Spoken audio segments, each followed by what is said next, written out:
The amount of oil released was over 130 million gallons. This was the equivalent of having over 1 million gallons of oil released into the Gulf every day. We found that the animals that lived in the nearshore environment, things like shrimp and fish and burrowing crabs, had lower survival rates. We saw 900 plus dolphins strand or wash ashore, many of them dead. One of the more significant injuries was to the nearshore habitats. Having oil come into a salt marsh habitat can have significant consequences, both for the salt marsh habitat itself, but that will cascade out into the ocean environment too.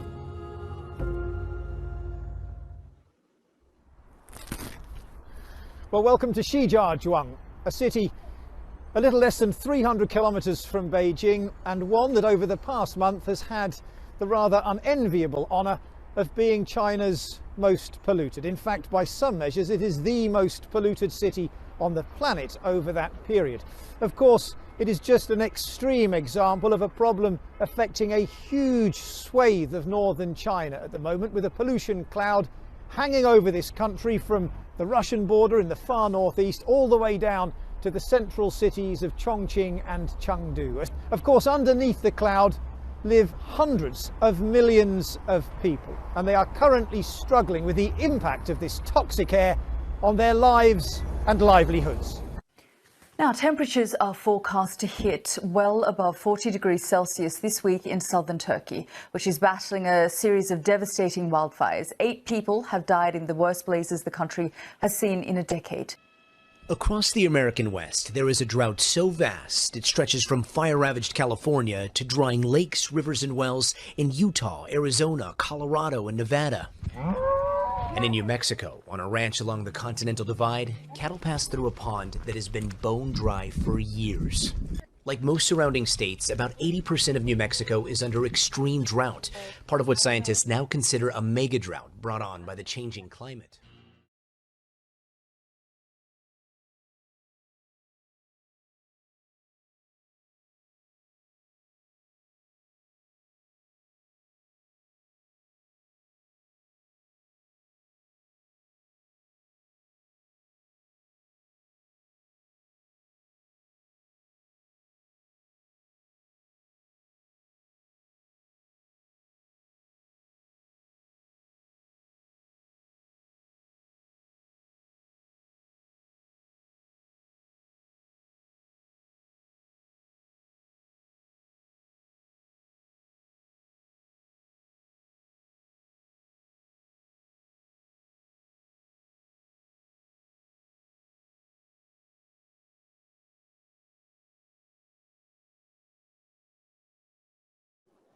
All right, welcome everybody. Hey, thanks for joining.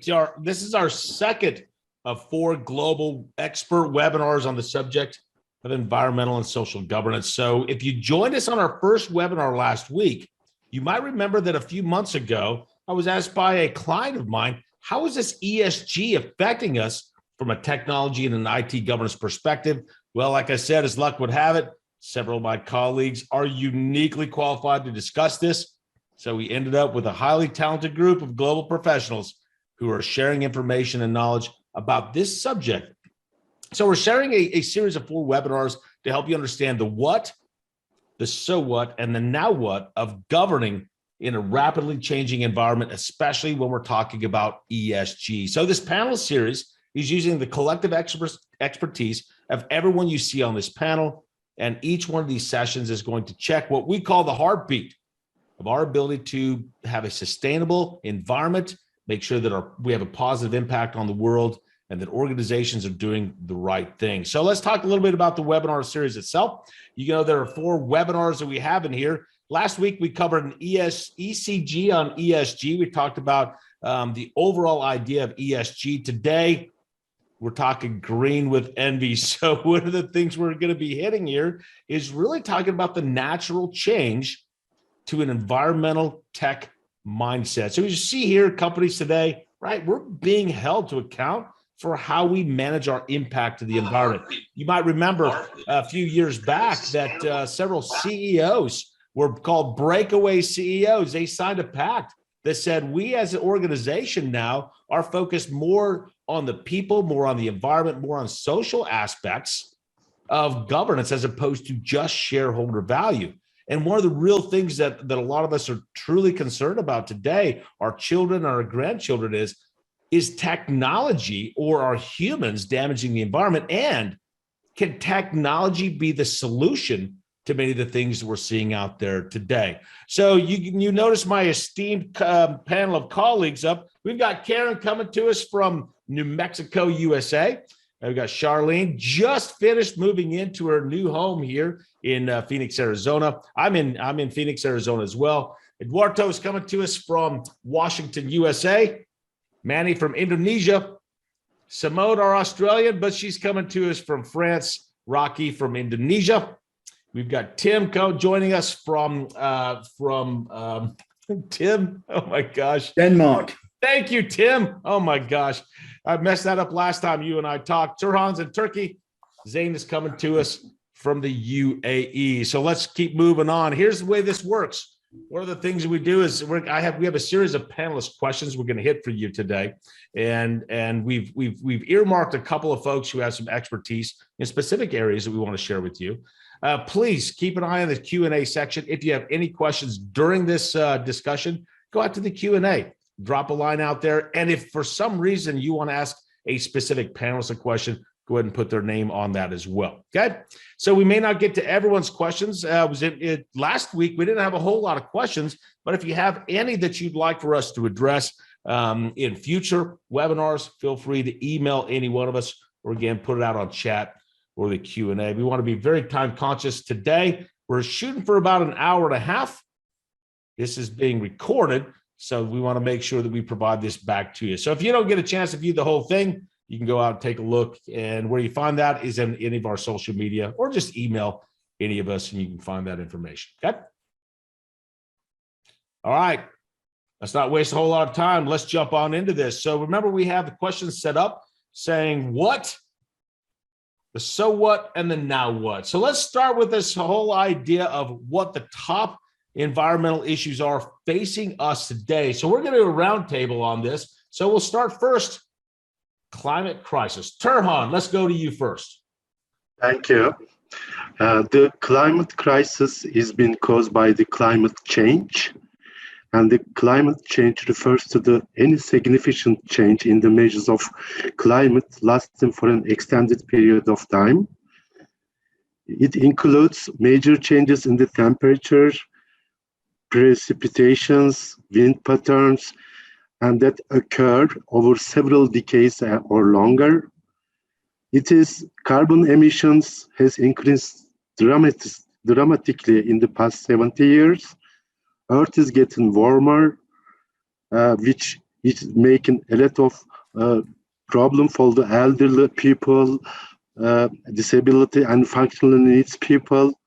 The side effects are rising maximum temperature, rising minimum temperatures, rising sea levels, higher ocean temperatures, and increase in the heavy precipitations like heavy rain and hail, shrinking and melting glaciers, frequent and intense drought storms, and which threatens crops, wildlife, and freshwater supplies.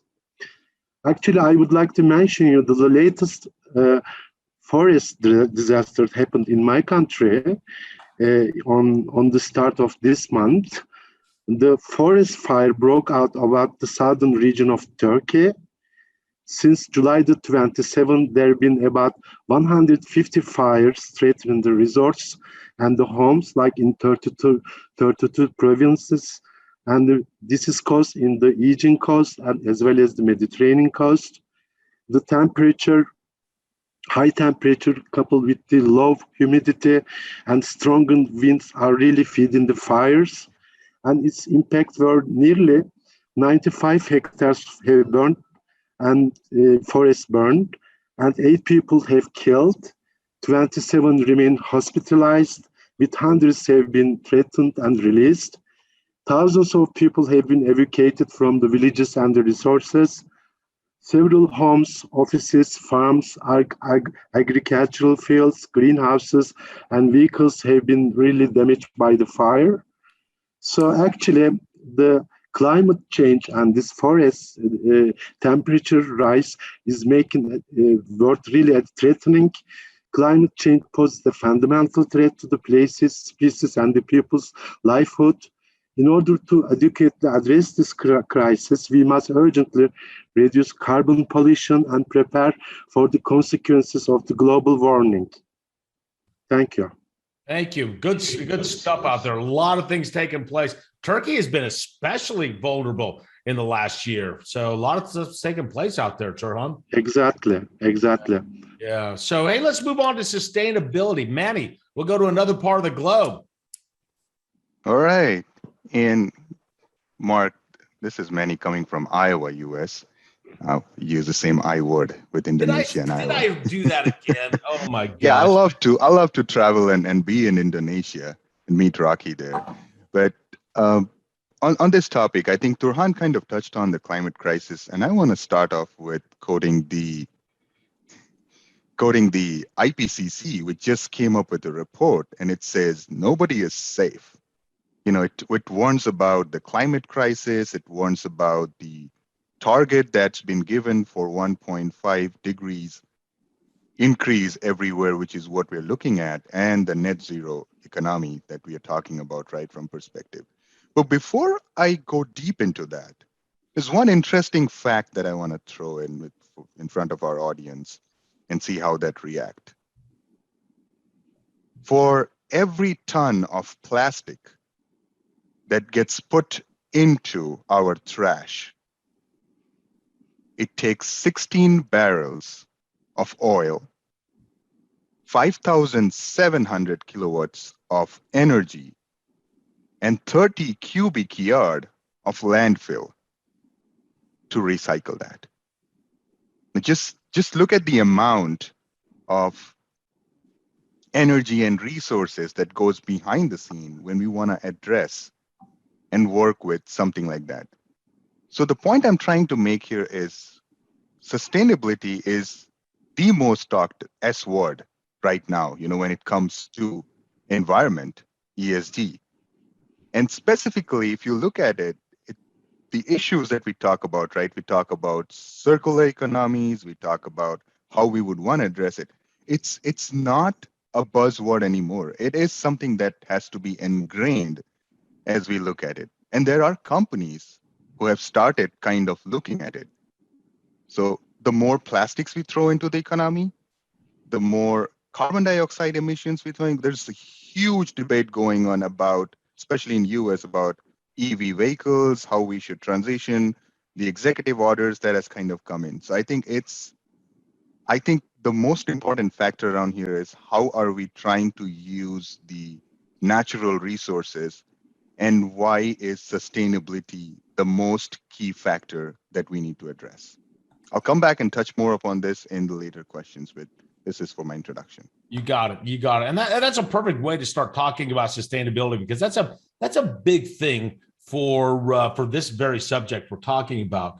I've got the next one, geophysical disasters. I'd actually like to take this. You guys know that for several years I was in the data center space.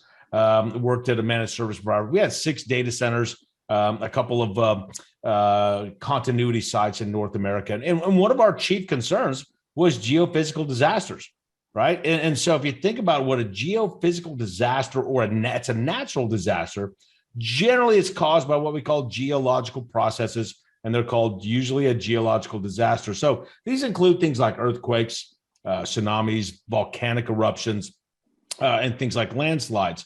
And generally, though, there are other things like disasters caused by weather-related factors, floods, landslides that I mentioned earlier, other mass movements of the ground, droughts, forest fires, those kinds of things. And one of the course of things, we were in the middle of the United States, so we were worried about tornadoes.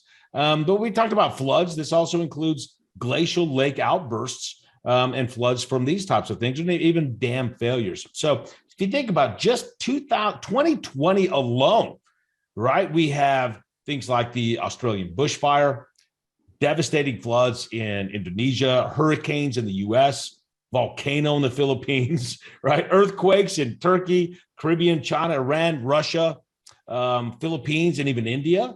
I'm not sure if this fits in here, but I did do a little bit of research and learned a lot about the locust storms in East Africa and parts of India and Asia, cyclones, floods, right? You name it. That's just in 2020. And we saw the same types of things coming up in 2021. But one of the things I found interesting is the Antarctica snow turning green. I'm not sure if anybody heard about this, but when you think of the Antarctica, yeah, you think about images of, vast glaciers, white, right, penguins and those kinds of things. But parts of this are turning green.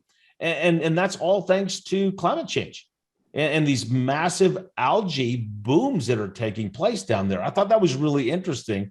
Again, that's kind of on the climate change, but technically speaking, it's a geopolitical disaster. So, as we think about it from the ESG webinar perspective, can we prevent geopolitical disasters with technology? Of course, we'll talk about this a little bit later on. Some of these we may not. Some of these may be geophysical things that we cannot affect, but we can certainly prepare.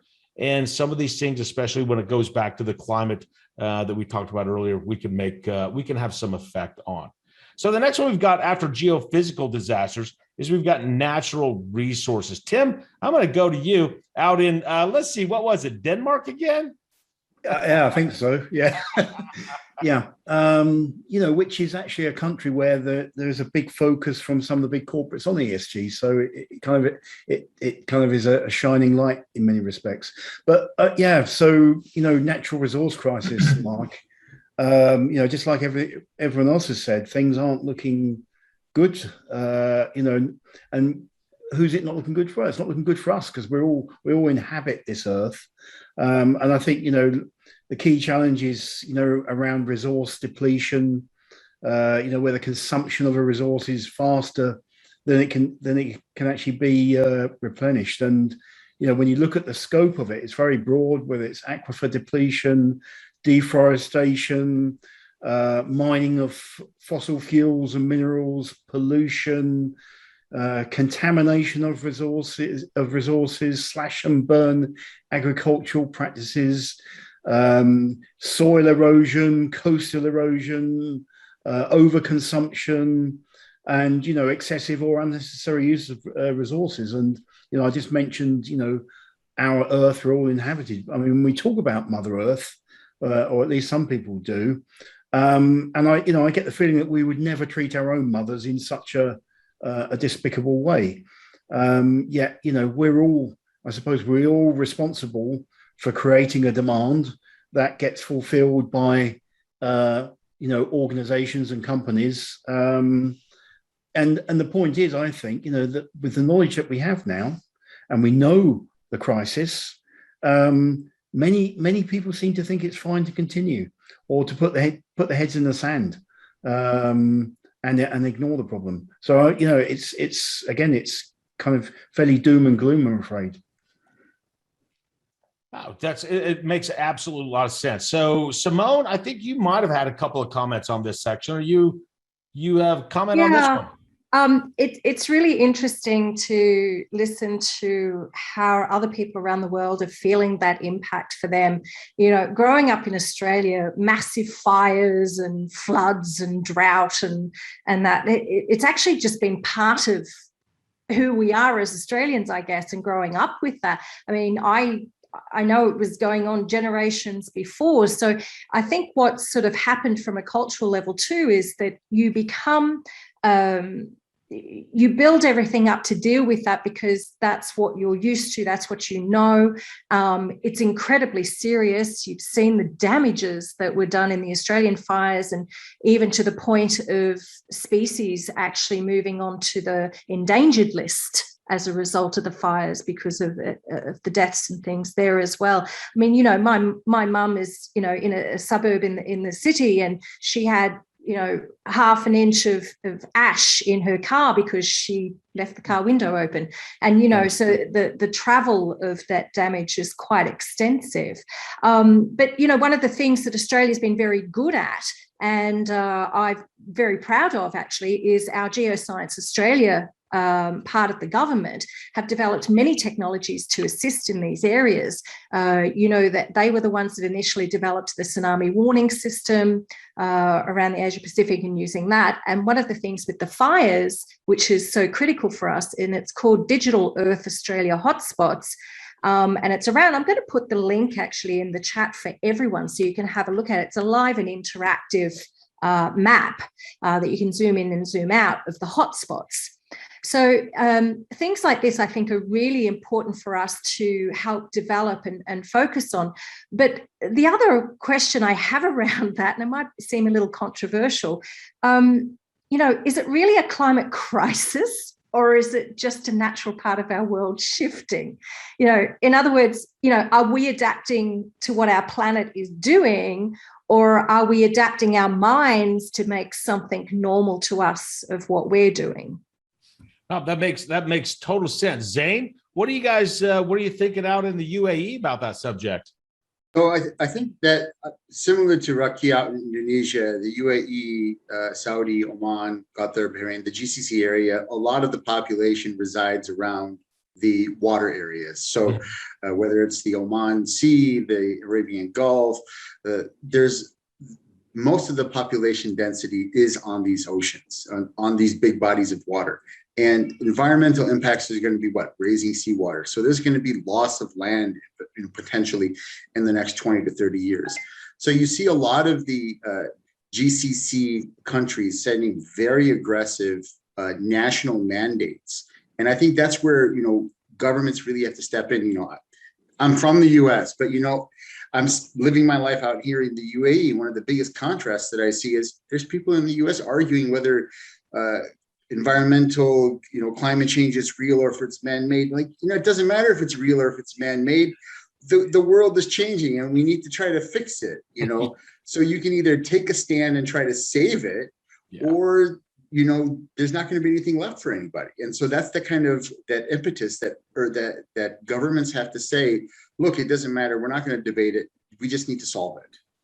Yeah. And, I agree with you. It's not a matter of it is a matter of whether we cause it or not, but you know what? That's in the past. We're trying to look forward, right? Exactly. Doesn't matter. You know what? If climate change is human, is basically human or not, let's see what we can do with technology to maybe help and maybe help that. And so that really goes on to this last piece down here. And I'm going to go over to Rocky for this is, hey, are humans damaging the environment? If we are, one of the things we want to talk about in the next about an hour is what are the things we can do from a technology perspective to change that. Rocky, off to you.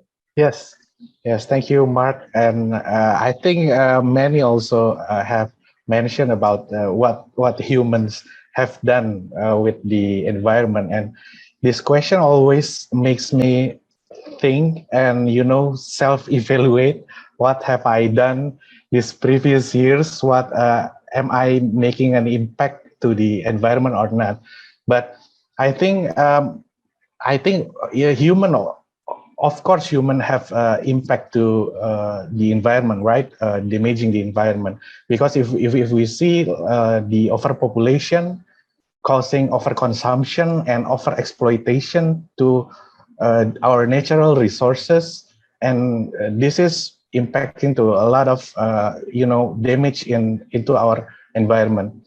And if we see that technology, the high rate of changing or implementation of technology also impacting to this environment. Mark. Yep, I totally agree with you, and I think it's not isolated to a specific continent, a specific country. Yes. Yeah, and what's interesting is, and it's not just one industry, it's several industries. As a matter of fact, Simone, you and I were talking not too long ago about a kind of a personal story you have around this subject. Yeah, I've often think how pioneering and innovation has impacted our views on environmental concerns and how those things actually change our views on those concerns as well. Back in the late 1800s, my great-grandfather actually started the timber mills in northern New South Wales. and at Herons Creek there. And the interesting thing was, and of course it was a family business, so, you know, my grandfather was involved then, and so on and so forth. And, you know, if you look at the context of the time of, you know, when we're pioneering things, what other materials were available in our environment so that because the way human beings live, right? So they were using a lot of timber. But the interesting facet to it that my granddad always had, and I always remember him telling me that, you know, they knew more about conservation and foresting at that point in time than environmentalists did, you know, who were saying, stop the timber works, we've now got plastics, you know, and all this kind of thing. And it was really an interesting, he used to get really angry at what he used to, and I'm using the term with all endearment, tree huggers, because I am a bit of a tree hugger. There's no point in chaining yourself to a tree if you don't go and talk to the people that are in the industry and doing the work, because they actually had policies. They would go around and they would walk the forest. They would mark the trees that were already on their way out as far as nature was concerned. They would also mark the trees that were for a very particular type of timber. So they left historical trees in place as well. And they would also replant. They had a sustainability view, so they would also replant. So it was I think that we have to really ask each industry, what are you doing? We can't just make snap judgments about a company or an industry without really knowing what it's doing. And how is the industry changing too? Because I know that mill has changed hands now, some years ago, and was also the home, by the way, as trivia pursuit question, of Australia's famed director Baz Luhrmann. But, you know, that mill is also known as the Turpentine Line because they were extracting eucalyptus oil. So that was being used in healthcare as well as other things.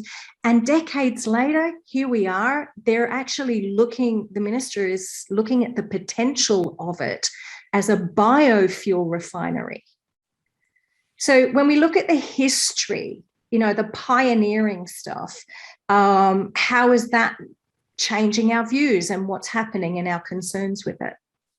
That's a great story. I think it's kind of funny that you and I were chatting about tree huggers. And you know, some people in you know today say this is a negative thing, but it actually has a story behind it, which is a positive story. And sometimes in some populations that is viewed as a kind of a negative thing. So I think that's pretty awesome. Anybody have anything to add on this? Because we're really finishing up on what we call the what, trying to identify what some of the issues are, what we're seeing out there. If nobody has anything else, I think we move on to the next question, which really is about so what. So let's move on. So what? So what are the techno-ethical implications of those issues? So if you think about it in general, right, what is the outlook if we fail to take action? Because what we want to say is, hey, we can't just sit back and say, not humans' fault, whether it was or not. We are moving forward with this. Simone, you had some good momentum. Are you okay if I keep going with you on this? Yeah, sure. You know, I think because being in the tech industry, one of the things that crops up a lot is what we would term as e-waste. Okay. And there's a lot of research out there. So all you have to do is just Google e-waste and you'll see a few different things come up. The e-waste in developing countries, or what we call treasure to trash or trash to treasure, I think really depends on your viewpoint. E-waste refers to all the electronics, you know, computers, phones, radios, fridges, any devices or appliances that have been discarded. Now, interestingly, we would have a, this is where, okay, I've got two different language brains trying to crash with each other here. When we are removing our computers from our environment, we have those security concerns, right? We're supposed to magnetize them, get rid of all the information on it and everything else. We're supposed to have a proper disposal process for our equipment in the organizations. Now, we have that to a degree, but one of the things when I first started researching this side of it was and it absolutely disgusted me, was how much of, and it's shown, government PCs ending up on the trash heap in developing countries. And on the ethical side, it wasn't just that, but it was very scary because there are human beings being put at risk here because they are gathering this trash to extract the copper, the gold, the silver, you know, from the computer chips and all of that kind of stuff. They're putting this stuff in acid baths with their bare hands to extract the metal, so they can sell the metal to get cash so that they can survive. And so there's a lot of, for me, it's particularly scary when I think about even just e-waste on its own, on an ethical facet is, I find it really, really quite concerning, very devastating, actually.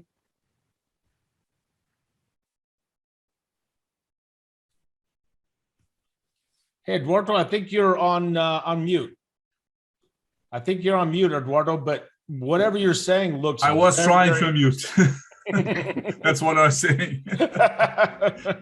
So, what Simone is mentioning is really critical. And not only we see the issues with the e-waste, but also the negative side of the data centers that are popping up everywhere, especially in rural areas. So it's fantastic because the data centers enable the cloud adoption, and cloud is the enabler of economic growth. It enables not only large organizations, but also brings computing power to underrepresented communities into areas where broadband is now reaching out. However, what's happening now is that those communities started questioning and not only thinking of the global impact of technology, but also in the local impact in their community. For example, what happens to the water that is used to cool those data centers? How about the electric power that is consumed and that raises the prices in the local community? How about the construction itself? As Simone mentioned, the recycling of electronics that are used there. So there's now more self-awareness of the negative impact, not only the positive impact. And it all bears to us to think about this impact in the environment, not only globally but locally. And senior management is being pushed to take action. You see in the case of the large technology companies, how they are engaging with the local communities, with the rural areas, to ensure that the benefits they are bringing are not bringing along the negative impact. And then for sure, regulators follow suit. And we see more and more pressure for those companies to be more transparent and reporting the impact. And we will see a little bit more of this in a couple of weeks in the installment of this webinar series called Governance. But this is the kind of thing that if we fail, if we do not address the negative impact and keep talking only about the positive benefits that are coming, we are going to see those, not only the global impact, but the impact in those smaller communities that are hosting those data centers. Hey, Charlene, let's jump over to you. You said you might have some input on this one. We got a message out that Charlene's ready, so let's move forward. Hey, Tim, what about you? Yeah. Just to build on what Simone was saying about the e-waste, and she was explaining it, I couldn't help but think also, in society we've gone from this time. I mean, I remember, as a kid, if the television went wrong, we'd call somebody to come and repair that television. We would never consider throwing a television out unless it probably caught fire or something. But we see that a lot now, that we live in a kind of throwaway society. We don't tend to want to repair things. And I think also when we look at the products, especially the electronic products that Simone was mentioning, they have such a short life cycle. So, the latest iPhone you may buy today that you will treasure and be very careful with, within a year or 2 years maybe, it's obsolete. And what do we do with it? Yes, hopefully we'll get it recycled, but it's just, I think in society we've shifted from having products that are everlasting, or we want them to be everlasting, to maybe reflect our own attention span or our own kind of need to constantly be better and have more speed or size or whatever. Just a comment there on Simone's point. No, that makes a lot of sense. And I know, Charlene, you had some addition on this. We're going to see if we can get you. Charlene, you out there? All right, Charlene, you may be muted. I'm not seeing you out there. All right, let's move on to Manny. Manny, let's finish up with you. Yeah, well, I think there's an interesting tenet here, piggybacking on what Tim just mentioned.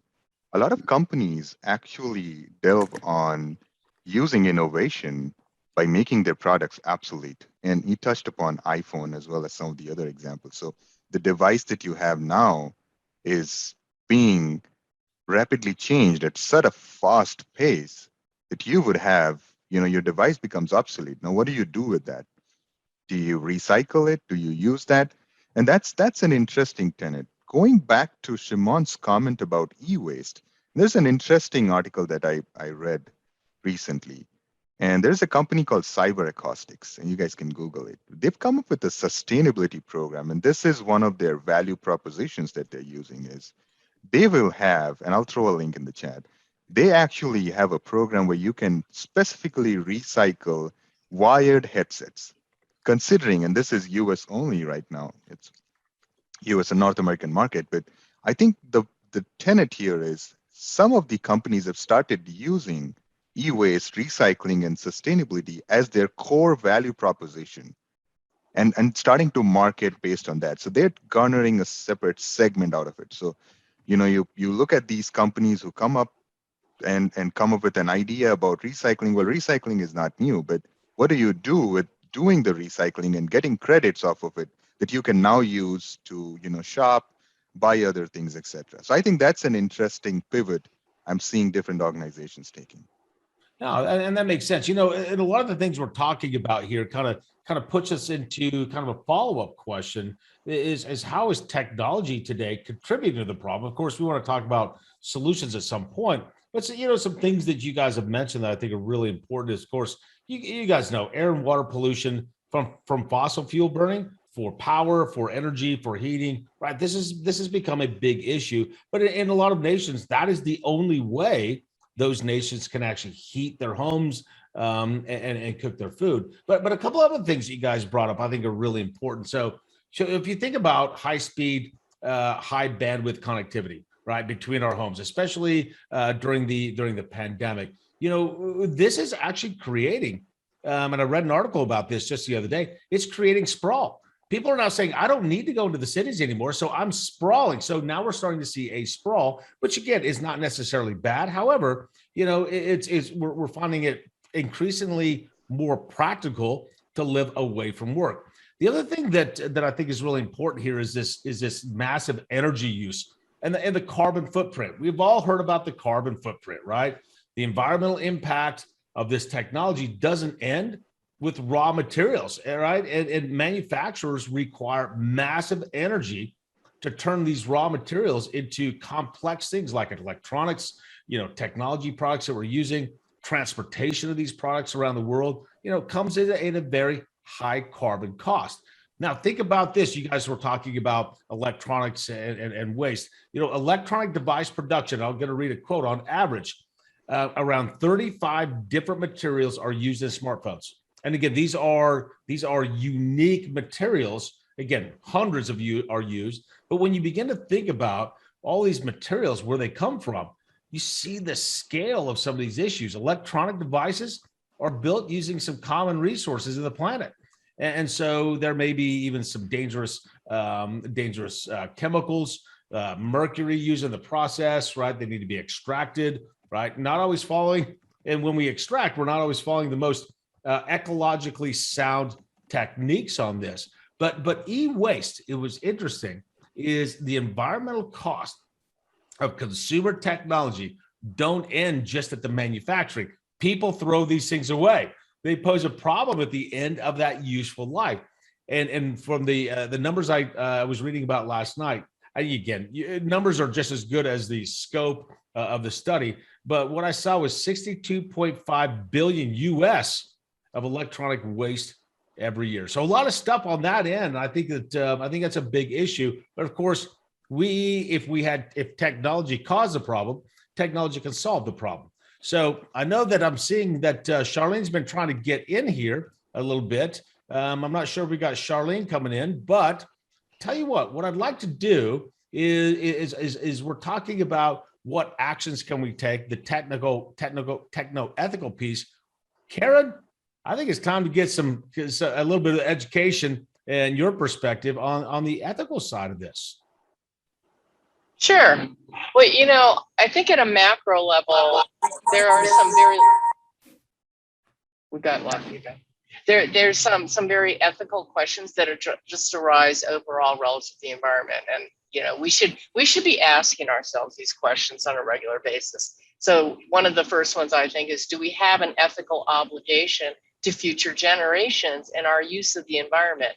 Mark, as you were talking about fossil fuels, well, fossil fuels are a finite resource. And so do we have any ethical justification to exhaust this resource and just say to the next generation, gee, that's tough luck?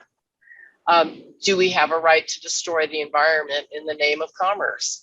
We know greenhouse gas emissions from our excessive use of fossil fuels, they've dissolved the ozone layer. They are dissolving the ozone layer. And we know that that's led to an increased rate of skin cancer. And then you think about complicating matters, those that suffer from these environmental disruptions actually may be far away from the original perpetrators. So take Punta Arenas, Chile, which is the actually southernmost city in the world. The cancer rate in the year 2000 shot up by 66%. And scientists were studying this anomaly, and they were able to prove that it was caused by CFC gases that were released by countries in the northern hemisphere. Now, powerful countries will sometimes impose environmental oppression on weaker countries by dumping their toxic waste in their environment. Now, the US used to ship about 7 million tons of plastic trash to China per year. Now, China had a lot of cottage industry companies that would recycle all this trash. But then in 2018, the Chinese decided to crack down, and then they said, we're not going to accept these shipments anymore. And so now the waste is being sent to other countries that don't have the capacity to recycle it or really dispose of it safely. And I'll tell you, the average citizen in the US, they have no clue, or if they are aware, they're just glad that the trash isn't in their backyard. So I think they're not very good global citizens in that respect. So we really need to ask ourselves, do we have any responsibility for the sustainable use of the environment? So let's talk about a few tangible business examples of environmental misbehavior. In the consumer product space, companies deliberately practice planned obsolescence. And so that's to maintain their sales. They may make products of lesser quality so that it wears out more quickly, and therefore the consumer has to repurchase it. Or another form of planned obsolescence is to make the next generation of products just slightly different enough so that peripherals from those existing products have to be discarded. If you look in the fashion industry, designers change style of products so that customers will purchase them more frequently for fear of being unfashionable. And there's this huge mindset being imposed on the younger generation where there's a lot of thought that I can't wear an outfit more than once because I'm so much on social media. So they buy cheap, fast fashion so that they can just wear a dress one time and discard it. There are some manufacturing companies that routinely change screw sizes or screw formations so that they can't be operated with existing tools. You know, when new gaming consoles come out, games from older models sometimes aren't compatible. And I know we talked about that certain consumer product company that has all these really nice phones that people love. Well, their strategy is when they release a brand new piece of hardware, they also simultaneously release a new operating system update. And when users run that update on the older models of hardware, it makes it harder to use. And so they're deliberately pressuring the consumers to purchase the newest hardware.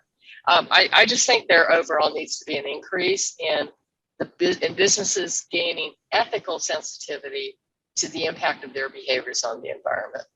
Yeah, and you know, Karen touched a lot of different industries: manufacturing, talked about electronics, talked about consumer products, those kinds of things. Charlene, hopefully we've got you back. Charlene's our expert. So. Can you hear me? I can. So Yay! talk to us about construction side of the house for a little bit. So in the construction side of the house, and I've got some notes here on my other computer, the biggest issue is environmental sensitivity with regards to the operational energy of the building.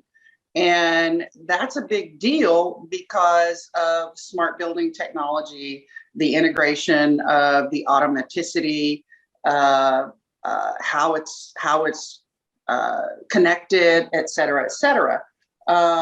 There's a total environmental footprint for just a building. And you think about a house, that's not too much. Well, if you think about all the houses in, say, Phoenix, where we live, that's a lot of energy. If you think about a huge building and each floor, that's even more of an energy footprint. And for climate change, the electricity mix, the ventilation rate, the heating system, the construction materials, they're the highest contributors to the environmental footprint and the consumption of energy and the byproducts that pollute the environment as part of that process. And one of the things I would like to piggyback off of Karen is in our push, it's a catch-22. In the building industry, there is a push for more green technology. There's something called LEED in the construction industry for Department of Defense, which is Leadership in Energy and Environmental Design. We'll talk about that in a minute, but Siemens, ControlLogix, all of the different companies that have these building management systems that need to be taken care of, they're pushing to make them more green. They're pushing to make them better technology. But that does result in, if you have a building automation system that is taking care of, say, that building or that base or that whatever, and then you upgrade, it's not backwards compatible to the other DDCs that it's connecting to. So that's a catch-22. You have companies that are trying to be environmentally conscious, but they're creating better technology. Unfortunately, that technology is not compatible to what's already out there. The other thing is thermal inertia rates of buildings average 2 to 6% difference in heat demand. And then you have medium climate change that forces buildings to be constructed in a different way. So it's very, very convoluted and very complicated and very challenging to meet. No, that makes total sense. And thank you, Charlene, for that. So all the pieces we've talked about so far, you know, we've been talking about so what, why this is important to us and why should we really be looking at this.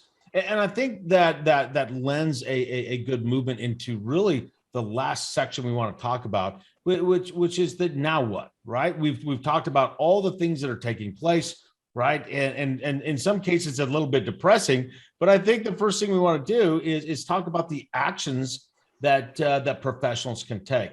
And so what we've got here, I've got a couple of videos here, and Karen, I'm going to send it over to you here in just a second to kind of cue this up. But, you know, and this is just North American example or US example. You know, there are certifications businesses can go through. Charlene just talked about LEED. We may talk about that a little bit more, some other things like that. So Karen did an interview with a colleague of ours about a certification for a business around this very subject. Karen, can you introduce us to this? Sure. You know, as you mentioned, that businesses are now very eager to look at ways to indicate to their clients that they are serious about the environment. And as you mentioned, Mark, one way they can do this is to get certified. So I recently had the opportunity to speak to Dieter Gabel, who's the CEO of Technology Business Consulting. It's a managed service provider whose client base ranges from mid-sized companies to global Fortune 500. So yeah, I did do this interview, and what we're going to show you right now are a couple of excerpts of that interview. So Mark, if you want to run those. We awarded the Green Business Certification. So can you tell us a little bit about what that is? It's a organization that certifies that their members, and then their membership is across, from what I can tell, literally all industries, right? It's a little bit of validation that you're doing things from a green perspective, and it's I think intended to also build a bit of a community. So it's too early for us to tell that portion of it.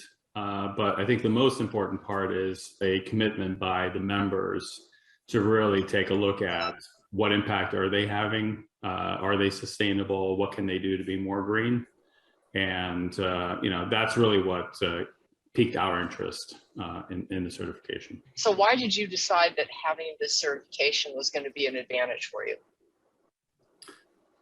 Yeah, it's funny. I can tie it back to the fact that many times clients drive you to do things that otherwise you have on your to-do list, right? We all have these aspirational goals and things and plans, and we've never, as an organization, lacked things or initiatives that we want to pursue.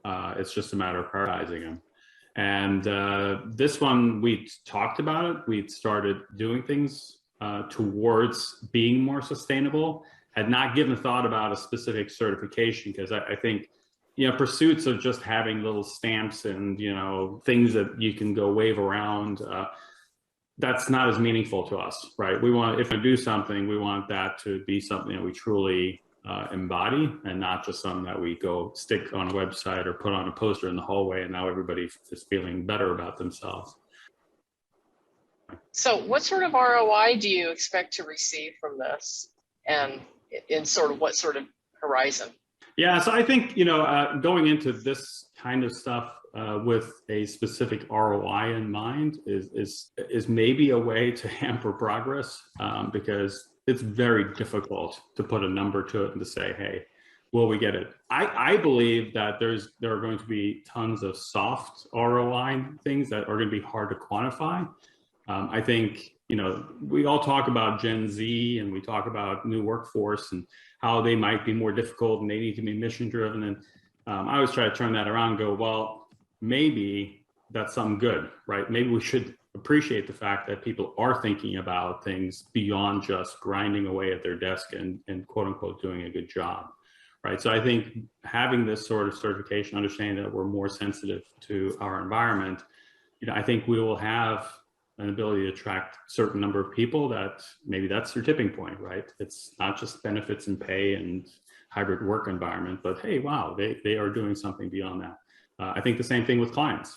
Clients might go, you know, I mean, between all the companies I'm dealing with, hey, maybe this one is, you know, more aware of their environment, more, and I'm talking about business environment and the, you know, our physical environment, but, you know, and maybe they will look at it and go, wow, you know, maybe we can learn something from them, and let's hire them for this, because between these three, they're all about the same, but let's pick these guys because not only can they deliver on this, but maybe they can bring us along on some of this green initiative as well. So I don't know if we'll ever be able to quantify that, but it's kind of like being a good corporate citizen. You know, some things you just do because it's the right thing to do. And you hope by doing the right thing, dividends will come in some form or fashion. And who knows, that might be a decade from now. Well, and I think it would be foolish to think any company is going to say, oh, well, let's just turn the whole thing upside down. There will be no more printing tomorrow. There will be 100% renewable energy. It's just a commitment to the journey and having quantifiable progress made towards it, so that you can, I think you'll find in the end that while there's maybe small incremental cost in the short term, I think in the long term, you'll actually get efficiencies and things will become cheaper, because I think we're going to pass that curve where the renewable components are going to be cheaper than the non-renewable. But that's just a matter of time. And you got to make small investments, small incremental steps. And I think with most programs, the nice thing will be, and I know we'll be there in a couple of years, we'll look back and go, wow, we made a ton of progress. It may not feel like we've made huge leaps and bounds right now, but it's all those small steps that will, the 1,000-mile journey starts with a single step. Hey, good. That's good stuff. You pick just a short interview. By the way, for everybody, I'm going to put a link of the full interview out on the chat for you guys to get a chance to take a look at. But you listen to that discussion, and you listen to somebody who's certified in this. And Karen, I'm going to throw this back to you in a second. But what was interesting is he was saying, there's some soft positive things here, and sometimes it's hard to quantify, but sometimes it's about really just doing good and sensitivity to the environment and being a good corporate citizen in those cases, and committing to the journey. And I kind of like that whole idea. And I know, Karen, you've always used the term, you're a big believer in karma. I do. I love that quote about that. So I'm going to put it back over to you. What would you say are some key learning points you picked up from that interview? And while you're doing that, I'm going to go ahead and put the full interview out there on the chat for everybody. In interviewing him, I was particularly struck by the fact that the primary motivation for them was really not the bottom line impact. I mean, and I've known him for years, so I know that environmental sustainability has always been something that they've been concerned about. But as he mentioned, it was having to respond to that RFP that really drove him to say, it's time to do it. Also, I know, and speaking to him after the events of last year, ESG becoming more relevant is definitely in the United States. He was like saying the time is right. And, it's not just the current ESG movement, if you will, right now, but he's always thought that if you're a good corporate citizen, the returns will come. And I really think that whole attitude is quite spot on.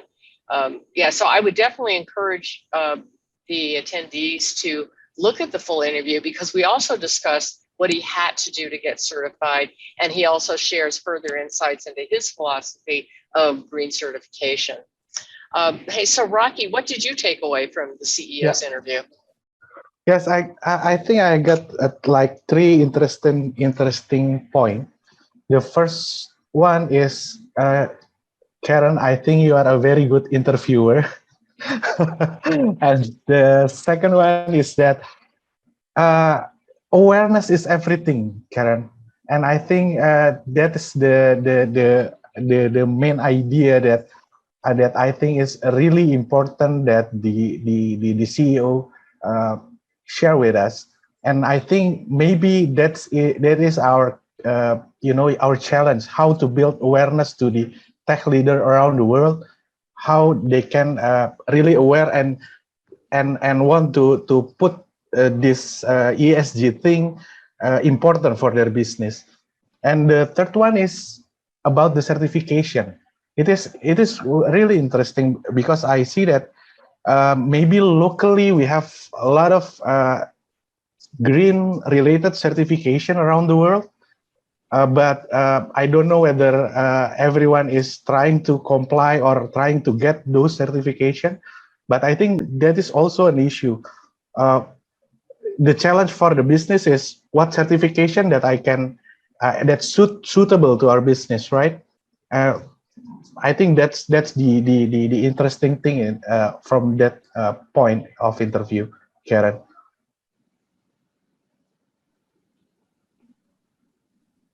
So let's jump off to Eduardo next. Eduardo, input on this one. We were talking earlier about the data centers and about the technology companies. We all can take actions when we can choose suppliers that are trading the big companies and trying to do the right thing. When we pick, when we have a chance to pick either supplier, and we can go with the ones that are investing in sustainability. When we focus not only on PR stunts and the greenwashing and saying that we are going to be there in 2050 with all the sustainability goals, but that with the companies that show they are making progress today, like the CEO was saying, progress doesn't need to be by leaps and bounds. You can have incremental progress.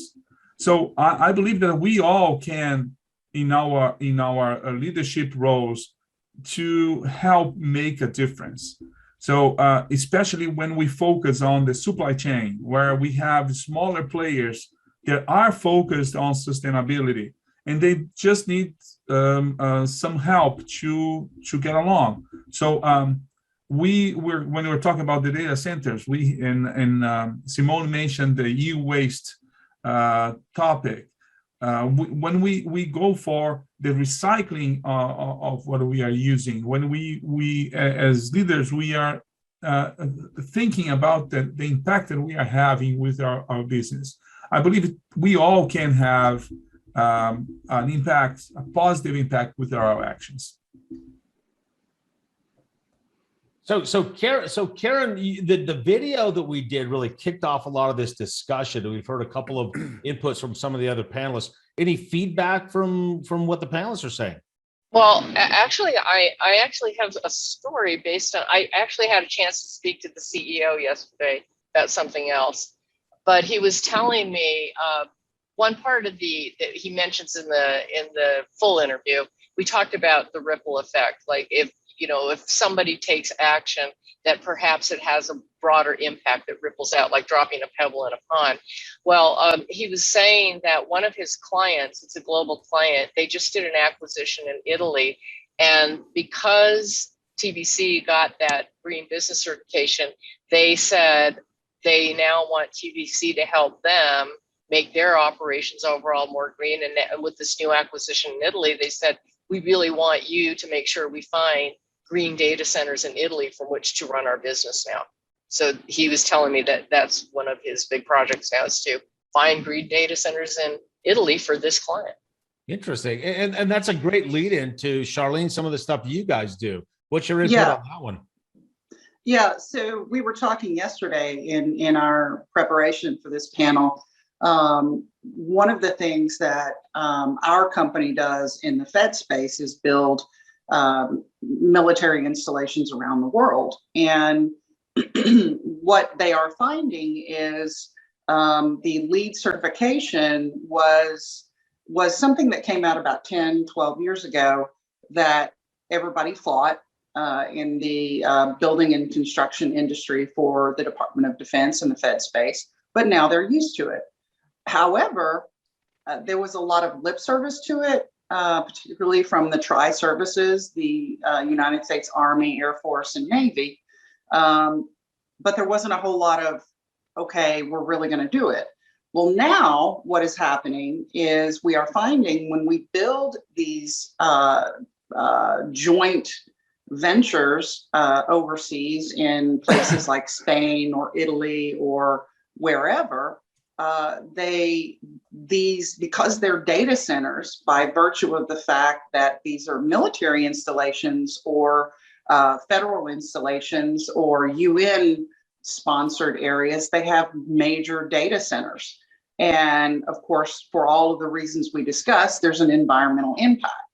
And because these are often in communities that are sort of out of the way or tucked away, the countries that we are partnering with are now saying, okay, you say you do LEED, you say you do environmental conscious building, et cetera, et cetera. And now we want you to.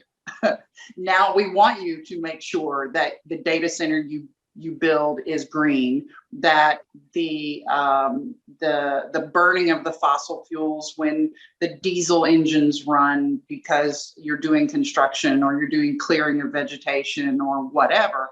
Now we want to make sure that you're actually doing that. And so there's an entire buildup, an entire change of host nation, what we call host nation laws, saying, thou shalt, if you're going to be in our country, thou shalt do this.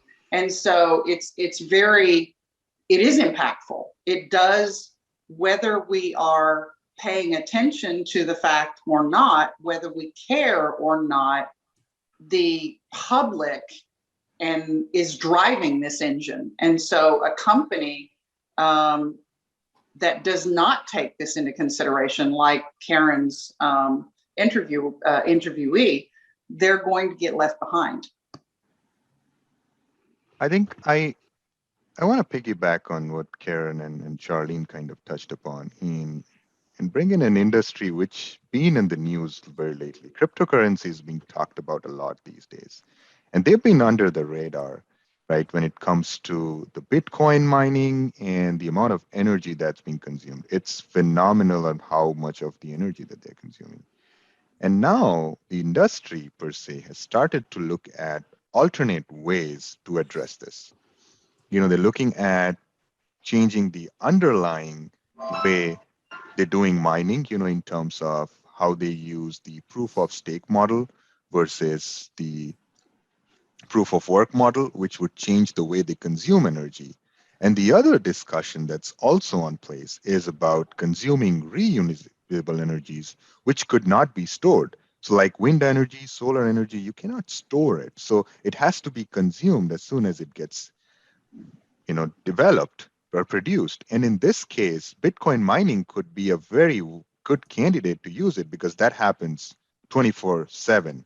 So I think there are other sides of it, and industries specifically are starting to kind of realize and pivot and reinvent on how they would want to use it. And I'm seeing cryptocurrencies actually starting to do that. Yeah, and so what I'm hearing, we're starting to move into the whole idea of, hey, what's happening out there today, which is really what we want to address. So we've talked a little bit. Manny, I'm going to come back to you on finance, Charlene, clearly on manufacturing. Let's kick this off. Tim, what are some other industries doing right now that you're seeing out there to make a real difference? Yeah, I mean, interesting. I mean, Manny was talking about crypto mining. I'm going to give an example of another form of mining, and that's mining of diamonds. So as you know, Mark, I'm based in Denmark. And I didn't know that this morning, apparently. even though I've got a very British accent. But one of the big Danish companies, actually the biggest jeweler in the world, Pandora, who is headquartered here in Copenhagen, they earlier this year launched let's say they disrupted the market by saying that they will no longer sell mined diamonds and will switch exclusively to laboratory made diamonds. And the driver for that is the concerns about the environment, working practices in the mining industry, has led to a consumer demand for alternative to traditional mined diamonds.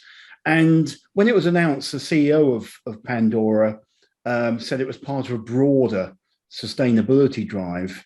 But he actually used the words, it's about doing the right thing, which I think we hear a lot now. And so it's certainly not greenwashing, is actually taking action to do this the right way.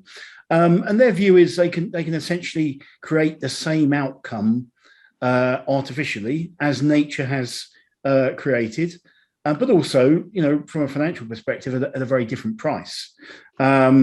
And it can be made, I think he was quoting, as a third of what it costs for something dug in the ground. They can actually artificially produce that. So concerns about environment, sustainability. Interesting, when they were talking to consumers And I think this was leading up to, you know, the whole launch of the initiative. What are the top reasons why consumers would pick laboratory-made diamonds over their normal, you know, naturally occurring counterparts? Concerns about environment, sustainability, the ethical impact of mined diamonds didn't even, I say, did not make the top 5 reasons why consumers would pick lab-made diamonds. So, you know, regardless of that, they're still doing the right thing, but their whole intention is to become a low-carbon business. And, you know, I think the CEO made quite an interesting quote in an interview I saw. He said that he's got 4 children. He acknowledges he's going to leave this earth one day, and he hopes he can leave it in a better shape that maybe, you know, what we've all created in the last 50 years or so. So, you know, I think he's also bringing that more personal aspect in. But a great example from, you know, from the world leader in the jewelry business. Well, what's interesting is, you know, when you talk about being to replicate, right, the precious gems manufacturing, think of what we could do in all kinds of other industries right now. You know, Turhan, for example, down in Turkey, you know, one of the things you really take a look at a lot is resilient infrastructures around continuity, utilities, those kinds of things. What kind of thoughts do you have on that one? Yes, thank you. Actually, there are 2 main goals in these technology solutions. One goal is to reduce making environmental damage as an enterprise. The other goal is to continue the business activity when the damage is hit. So there are many solutions for various industries, like air pollution control systems for power stations, exhaust gas cleaning in the maritime industry, generating electricity using fossil fuel for electricity supply sectors, removing mercury from the emissions of the coal-fired power stations, waste management systems for every industry, energy management system for every industry, sustainability management system, which is very broad subject for every industry, hazard material management system for every industry. Adoption of all these technologies will depend on the enterprise or the utility provider's business continuity plan. Utility providers such as electricity, gas, water supply, telecommunication, transportation providers have really huge impact on the environmental safety and sustainability. These providers must consider environmental risk factors for their environment as well as for the nature as part of their business continuity plans and business impact analysis. So their recovery strategies in case of disaster impacts should contain highly resilient core infrastructure like IT technologies, operational technologies, or supervisory control and data acquisition technologies, especially for the energy sectors, gas, utility companies. Also, highly resilient hierarchical assets like bridge and railways, and also for the ongoing on-demand preventive and predictive maintenance for this hierarchical asset is very important. Duplicate facilities, alternate routing, diverse routing for the telecommunication for every industry is a must. Thank you. Tim, follow up on that one. Yeah, Mark, I think Tim's got a follow up on that. And go ahead, Zaid. I'm sorry, did I jump it? No, you're good. Go for it. Carry on, Zaid. That's fine. So I think that there's a couple different aspects. One is from the personal level, and again, going back to the national level. Looking at what the UAE is specifically doing, as well as within the GCC region, you know, they know that they have their primary source of revenue for many years was petrochemicals, and they have to get away from that because they are in the flood path of rising sea waters. They know that also the oil is going to run out at some point in time, so they have to take a decision to take action. So they've been, UAE, now Saudi, and other countries have expressed interest in nuclear power, alternative green energy such as solar power, green hydrogen. So at a national level, they're actually switching their strategies of, trying to move away from these petrochemical-based economy to what can we do from, retooling our plants to maybe green hydrogen, brown hydrogen. What can we do to diversify our electrical grid away from burning fossil fuels? How can we do that? Massive investments to both photovoltaic and the concentrated solar. And so there's a lot of investment, a lot of discussion and policy on trying to make that. Now, looking at the professional level, as an individual, what can I do? When I look at my goals and my objectives for my own department, for my own team, are there things that I can start to do to kind of incentivize that kind of behavior? Can I make a contribution, whether indirectly to the overall program? And I think really that's what people need to start thinking about. Is how, as an individual, can I make a contribution, even if it might not be a corporate objective yet? What can I do as an individual to kind of help move things along in the right direction? Tim? Yeah. I mean, just building on what I was saying, but also building a little bit on Karen's interview with the CEO. I think, if you're working in a slightly different discipline and you don't think you're necessarily, in your organization so involved with ESG. I mean, as some of you know, I'm working in the privacy data protection field. And if you've got a CEO, like the guy in Karen's interview, like the CEO of Pandora, and you need to talk about aspects, for example, ethical processing of data, ethical use of emerging technology, AI, etc. And just, talking about also, I mean, the new laws and regulations that are coming to regulate and demand ethical processing and use of technology, it makes that conversation a lot more easier when you've got a CEO who has that mindset and who understands that doing the right thing, whether it's in the context of mining, of artificially producing jewels ahead of mining, but actually having that conversation around doing the right thing, it makes it a lot more easier. So I found that these initiatives, if you're putting a strategy together for data protection, privacy, probably cybersecurity, then it makes that conversation a lot more easier when you've got people in the organization with that mindset.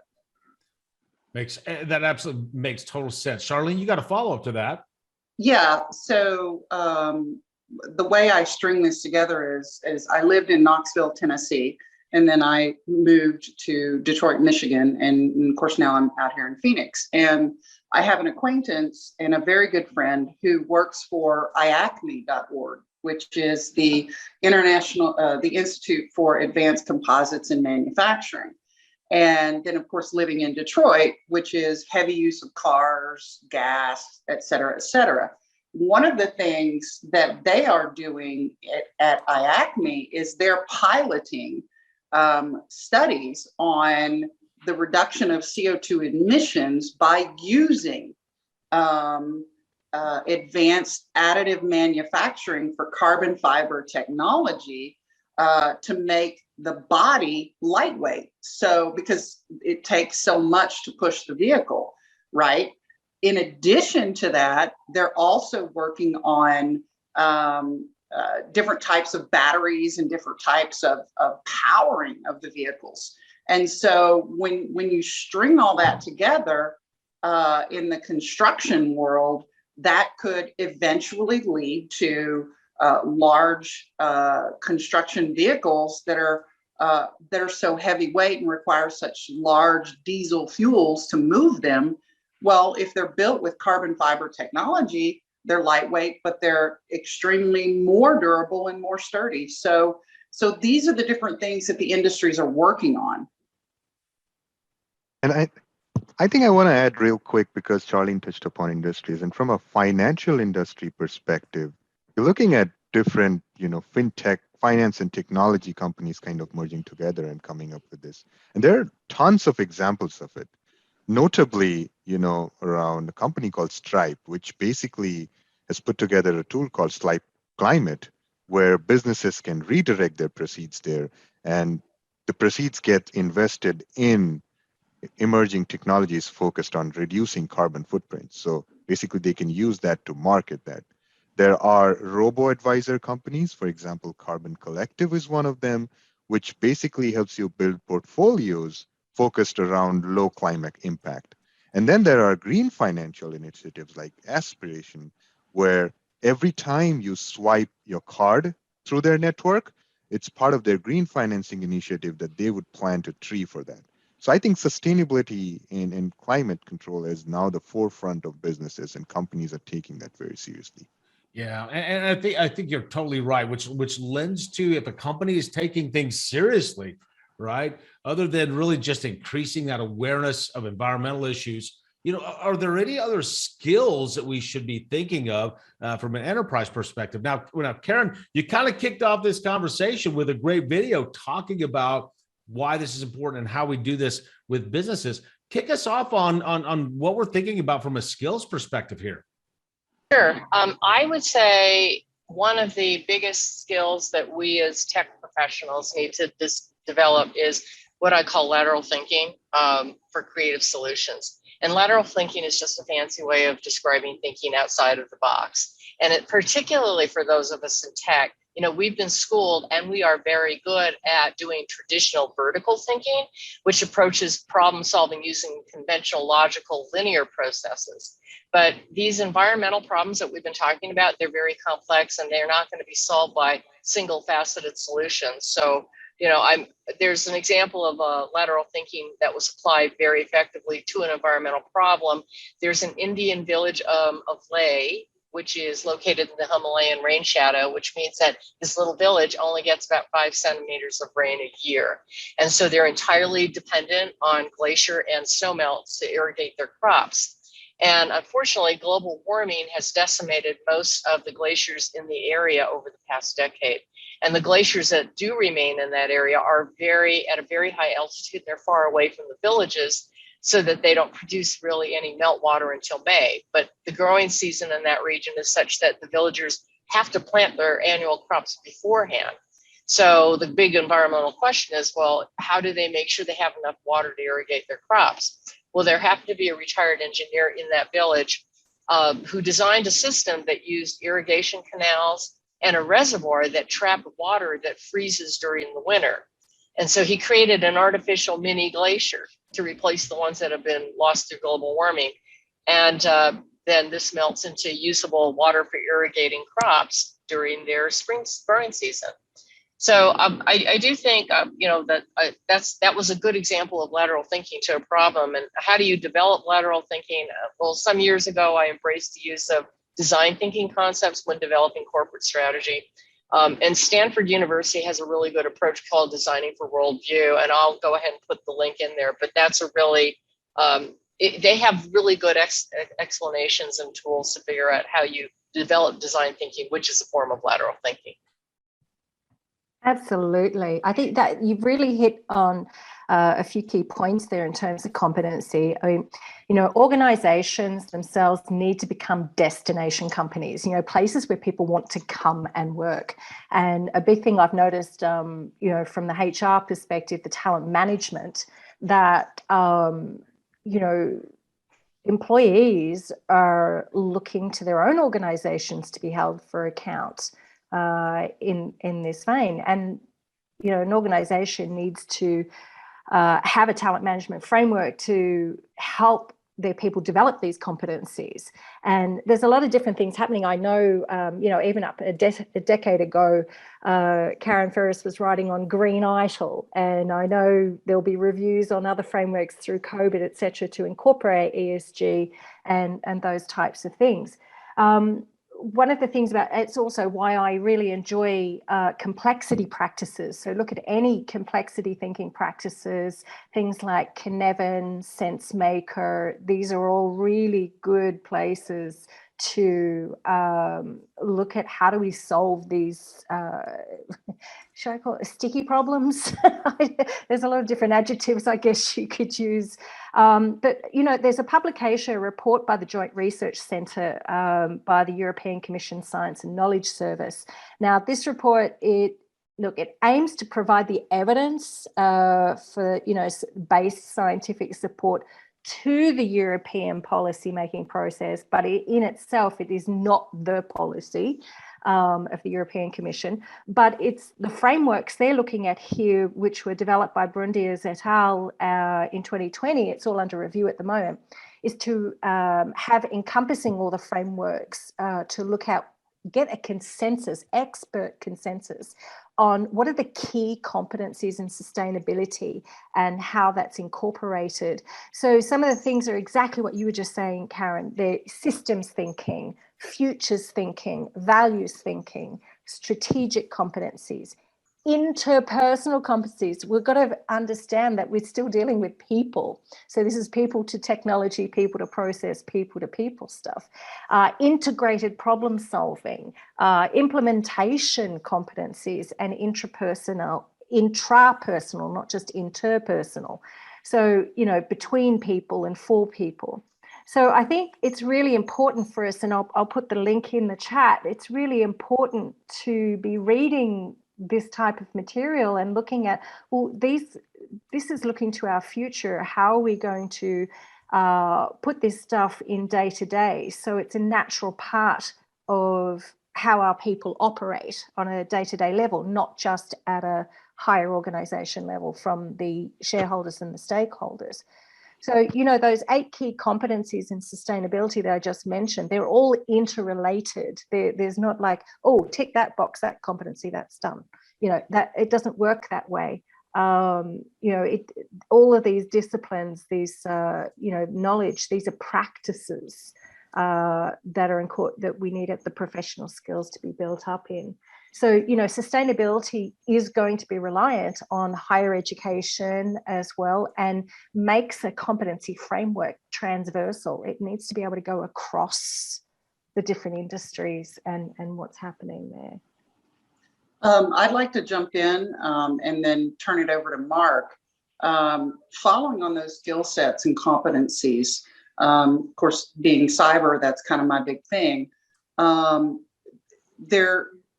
In the economic environment that we're in, retooling, retraining, and taking individuals who don't have a skill set or any kind of technological skill set, just giving them, I'm just going to pick a certification out of the hat, Security Plus, or anything in the cyber realm, just giving them any skill set for cyber, opens the door, and they can cross-train that into the environmental skill set. The other thing I would say is, and I'm going to get ready to turn this over to the C-suite to Mark, is our boards and our CEOs, there needs to be a mentality of humility, like the person that you interviewed, Karen. They need to step back and begin to educate themselves. Maybe privately take some cyber training or educate themselves. I personally would recommend that board members have some kind of cyber training, some kind of whatever, not to make them gurus, but to give them an insight. Look, you're running a company, we get that. However, humble yourself and become a student, because this is all encompassing. Go ahead, Mark. So you mentioned C-suite. I know, folks, we are almost out of time. Actually, we are out of time. One more key question. I've got 2 administrative slides. What actions should be taken by the C-suite and or the board? Eduardo, I'm starting with you.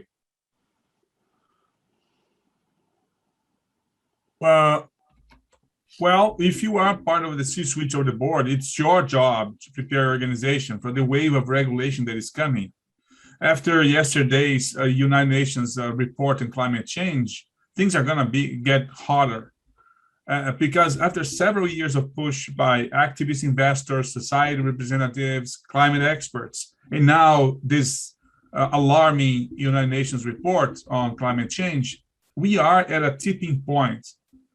In 2020, the European Union launched a taxonomy that classifies environmental economic activities with the 6 objectives It's the European Green Deal that was presented in 2020 was a milestone because of policies and legislative bills. Here in the US, we see a push for climate change. We have a big infrastructure package coming. And together and along with the package, it's coming regulation. So if you are at the board, if you are a part of the C-suite, it's your job to keep an eye on it, because the train is at the station. If you do not get to the station on time, the train is going to depart, and your competition is going to make this move, focusing on ESG, on environment, a differentiator. And this means not only making the right thing, but also keeping your position as a company, as an organization, and keeping your clients. And it goes without saying, but I'm going to say it anyway. The package that's coming and the money that's coming, at least in the United States, for companies that want to take advantage of it, the money is going to be tied to the companies implementing the regulations. Just so we're clear. Yes. You got it. Hey guys, we're almost out of time. Let's close this up with Karen on this subject. Karen, what do you say on this? I would have to say that you really need to take a hard look at your corporate values. You know, as the CEO noted in that interview, just getting a piece of paper are empty gestures if the company, especially the leaders at the top, aren't really truly bought into the environmental initiative. So if you're just doing window dressing, there are activists out there that will pick up on that, and they will skewer your company in social media. And your stock prices are subsequently going to take a hit as well. And I think sincerely addressing the E in ESG will bring many benefits beyond market capitalization. I mean, sure, your stock's going to become more attractive to investors, but people are going to work for you. Your products and services will be more attractive to your consumers, and you're going to build up social capital. I mean, really, bottom line is C-suite and board have to walk the talk. This is a responsibility and something that has to be on the board agenda. I completely agree with you. I'm not sure I'd want to be on too many boards right now. I'd probably slim down the number of boards because there's a lot of stuff we got to cover in the next several months. Everyone, thank you very much. Let's do this. You guys know there'll be a recording come out. You'll see it on the social media. My colleagues out here on this. Our next session will be focused on the social side of that. Of course, if you have any questions, feel free to reach out to any of us so we can make sure we address any questions. So next Tuesday, same time. We'll try to keep our time a little bit better, try to keep it within an hour and a half, but you guys may have the link. Again, keep an eye out. We're talking turning CSR, corporate responsibilities, inside out. We'll finish this up with an overall discussion on governance. You're going to see this come out on social media that's going to advertise our next webinar. Ladies and gentlemen, thanks for joining. I hope you got as much out of it as I did, and we'll see you guys next Tuesday.